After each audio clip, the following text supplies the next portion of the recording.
မင်းကတေပြီးသားလူတယောက်နဲ့လက်ထပ်ဖို့အတင်းစီစဉ်ခံနေရတဲ့အချိန်မှာမင်းရဲ့ရေးစားဟောင်းကတက်တော်ဆောင်ရောက်တရားနဲ့မင်းကိုလာကယ်ခဲ့ရင်ဘာလို့မလဲအဲ့ဒီထက်ပိုမိုက်တာကအဲ့ဒီရေးစားဟောင်းကမင်းကိုလမ်းခွဲကြေးဆိုပြီးမြန်မာငွေသိန်းပေါင်း3000တောင်ပေးခဲ့တဲ့အလွန်ချမ်းသာတဲ့တထေးကြီးဖြစ်နေတဲ့အခါမျိုးပေါ့ဒါပေမဲ့ဒီဇလန်းကရိုးရိုးလေးတော့မဟုတ်ပါဘူးတကယ်တော့ဒီကောင်မလေးဟာတေဆုံးပြီးအတိတ်ဘဝကိုအချိန်နောက်ပြန်ရောက်လာတာပါလွန်ခဲ့တဲ့အတိတ်ဘဝတုန်းကသူမရဲ့အိမ်နီးနားချင်းကောင်မလေးကိုပဲအားကျနေခဲ့ရတာပါအဲ့ဒီဘဝတုန်းကအိမ်နီးနားချင်းမလေးဟာဒဏ်ရာတွေနဲ့လဲကျနေတဲ့တထေးသားတယောက်ကိုကယ်တင်ခဲ့ပြီးပြုစုဆောင်ရှောက်ခဲ့ပါတယ်နောက်ပိုင်းမှာအဲ့ဒီတထေးသားကလမ်းခွဲကြေးဆိုပြီးငွေအမြောက်အများပေးခဲ့ပေမဲ့အိမ်နီးနားချင်းသူမကတော့ပတ်စံကိုမမက်ပဲအချစ်ကိုပဲကိုးကွယ်တဲ့အချစ်ယူမလေးဖြစ်နေခဲ့ပါတယ်တထေးသားထွက်သွားတဲ့အချိန်မှာအိမ်နီးနားချင်းကောင်မလေးကငိုယိုပြီးယူမတက်ခံစားခဲ့ရပါတယ်ဒါကိုသူကဝင်ဖြောင်းဖြပြီးအဲ့ဒီယောက်ျားကလူယုံမှာပဲလို့ပြောမိရာကနေအချစ်ယူမလေးရဲ့တွန်းထုတ်ခြင်းကိုခံလိုက်ရပြီးကြောက်ခဲနဲ့ခေါင်းနဲ့ဆောင်ကအသက်ပြောက်ခဲ့ရပါတယ်မျက်လုံးပြန်ပွင့်လာတဲ့အချိန်မှာတော့အံ့ဩစရာကောင်းလောက်အောင်ပဲကောင်မလေးဟာအတိတ်ဘဝကိုပြန်ရောက်လာခဲ့ပါတယ်အဲ့ဒီနေ့ဟာအိမ်နီးနားချင်းမလေးကတထေးသားကိုကယ်တင်မဲ့နေပဲဖြစ်ပါတယ်ဒီတစ်ချိန်မှာတော့ပတ်စံမဲ့တဲ့ကျမတို့မင်းသမီးလေးဟာအိမ်နီးနားချင်းမလေးထက်အရင်ဦးအောင်ပြေးပြီ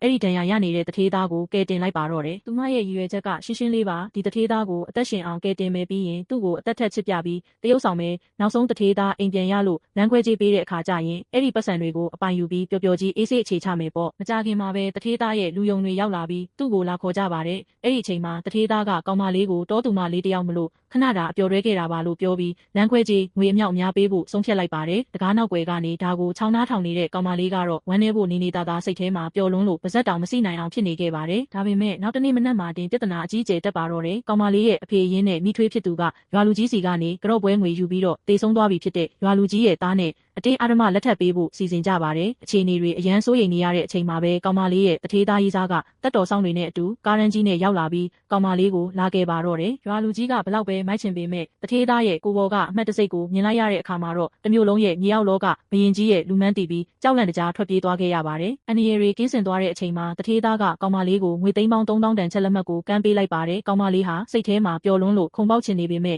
အထမပြတ်အောင်ချက်ချင်းပဲပေါင်ကိုနာနာဆွဲစိတ်ပြီးမျက်ရည်တွေညှစ်ထုတ်လိုက်ပါတယ်ပြီးတော့ဝမ်းနေပလက်ငိုယိုပြပြီးတထေးသားပေးတဲ့လက်စွပ်ကိုမြေပြင်ပေါ်လွှင့်ပစ်ကချက်လက်မှတ်ကိုယူပြီးအိမ်ထဲကိုပြေးဝင်သွားခဲ့ပါတယ်ဒါကိုမြင်ရတဲ့တထေးသားကတော့ကောင်မလေးဟာပတ်စံကြောင့်လမ်းခွဲတာမဟုတ်ပဲစိတ်ဆိုးပြီးကြည်ကန်လုပ်နေတာလို့ထင်သွားခဲ့ပါတယ်လမ်းမှာကားမောင်းရင်တထေးသားဟာကောင်မလေးသူ့အပေါ်ဘလောက်ချစ်ခဲ့လဲဆိုတာတွေကိုပြန်တွေးမိပြီးစိတ်မကောင်းဖြစ်လာပါတယ်ကောင်မလေးကသူ့ကိုလက်စားချေတဲ့အနေနဲ့စိတ်ဆိုးပြနေတာလို့ထင်ပြီးကားကိုချက်ချင်းလှည့်ပြန်ခိုင်းလိုက်ပါတယ်သူမကိုနောက်တစ်ကြိမ်ဘယ်တော့မှဝမ်းမနေစေရဘူးလို့ဆုံးဖြတ်ပြီးအိမ်ကိုအပြေးအလွှားပြန်လာခဲ့ပေမဲ့အိမ်ရောက်မှာတော့ကောင်မလေးဟာပတ်စံတွေကိုယူပြီးပျော်ပျော်ကြီးထွက်ပြေးသွားပြီဆိုတာကိုသိလိုက်ရပါတယ်တထေးသားတယောက်အကြီးကျယ်ဒေါသထွက်သွားပြီးကောင်မလေးရဲ့မျက်ရည်တွေဟာတရုပ်ဆောင်ချက်တွေတက်တက်ပဲဆိုတာရိပ်မိသွားပါတယ်မြေလံပြီးရှာလို့ရရင်တော့ဒီကောင်မလေးကိုပြန်ရှာရမယ်လို့အမိန့်ပေးလိုက်ပါတော့တယ်တစ်နှစ်တာအချိန်တွေကုန်လွန်သွားခဲ့ပါတယ်ကောင်မလေးဟာသူမရဲ့မိခင်ဖြစ်သူရဲ့နောက်ဆုံးဆန္ဒကိုဖြည့်ဆည်းပေးဖို့အတွက်ရှေးဟောင်းအိုးပြုပြင်တဲ့ဆိုင်လေးတစ်ဆိုင်ဖွင့်ထားခဲ့ပါတယ်ဒီနေ့မှာတော့ကုမ္ပဏီအကြီးစားတစ်ခုကအမွေခံရဲ့အမိန့်နဲ့လူငယ်တစ်ယောက်ကဆိုင်ကိုရောက်လာပြီးအဖွားဖြစ်သူရဲ့အိုးကိုပြုပြင်ပေးဖို့လာအပ်ပါတယ်အဲ့ဒီအချိန်မှာပဲအဲ့ဒီလူငယ်ကိုလိုက်လံနှောက်ယှက်နေတဲ့စိတ်ဆက်ထားသူမိန်းကလေးရောက်လာတဲ့အတွက်လူငယ်ကကောင်မလေးကိုသူ့ရဲ့ရီးစားပါလို့ပြောပြီး